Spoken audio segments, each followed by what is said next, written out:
Hello friends, it's Terry with Terry's Mailbox, and today I'm presenting a technique or idea that I had when I bought these large sentiment stamps from Honeybee. They came, or you could purchase the dies to cut out the words, but what I really wanted was the shadow die. So again, I fell for this set. It's nice and big, and it just, when I started looking at it, I thought, there's a little bit of a shadow outline there on the stamps.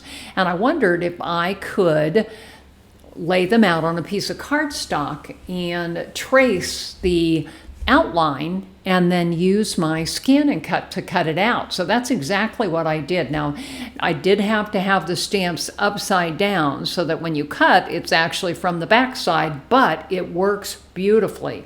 So again, I'm working on a half sheet of 8.5 by 11 paper, and I could get all the larger sentiments on here. So again, you see here, I'm tracing them with a pencil. That didn't end up to be dark enough, so I had to go grab a micron pen and outline it with the darker outline. And so then I ended up running it through my ScanNCut, and then I was able to cut out all of the shapes. So you can see I ended up with a template. So what I'm doing is just kind of lining all of the stamps up in their spot here. And now the die cut's laying over there to the right, and I'll insert those into the template. So again, just still kind of lining them up here.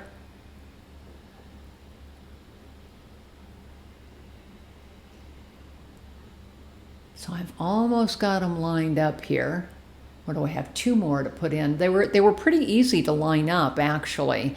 And you do have to remember to turn the template over, because remember I did the outlining from the back of the stamps. So again, I've got them all lined up in there. Now I'm just going to fill in the template and match. It's just like playing with puzzle pieces here. So we'll go ahead and put all of those back in.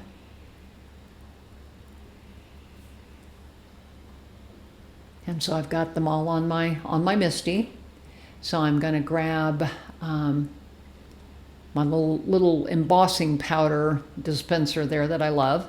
And so again, I'm using Versamark, and I'm going to go ahead and coat all of the stamps. And then I'm using gold embossing powder, I believe, for this. And so again, just kind of pushing it down to make sure that I get good coverage.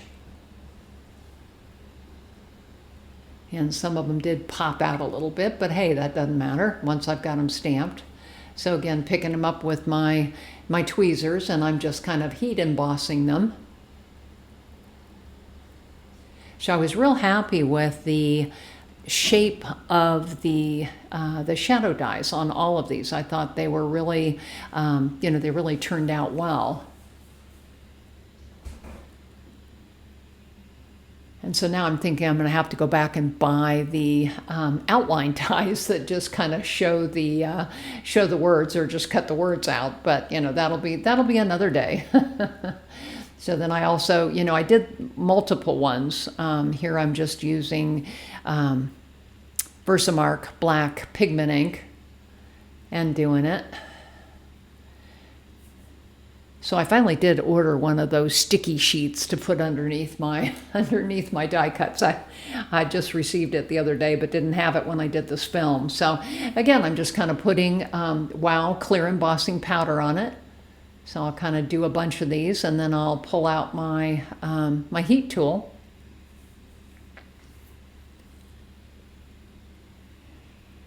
But this is what I ended up with. I spent, an hour or so kind of doing these. So there's the cream with the gold, there's white with the gold, there's black with the white, there's white with the black.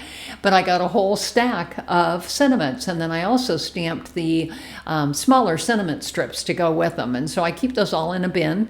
And next time I need them, I got them. So again, thanks for joining me for the ScanNCut Shadow Dies. Terry with Terry's Mailbox. I'm on Facebook, Instagram, Blogger, and YouTube. Would love to have you come and follow me.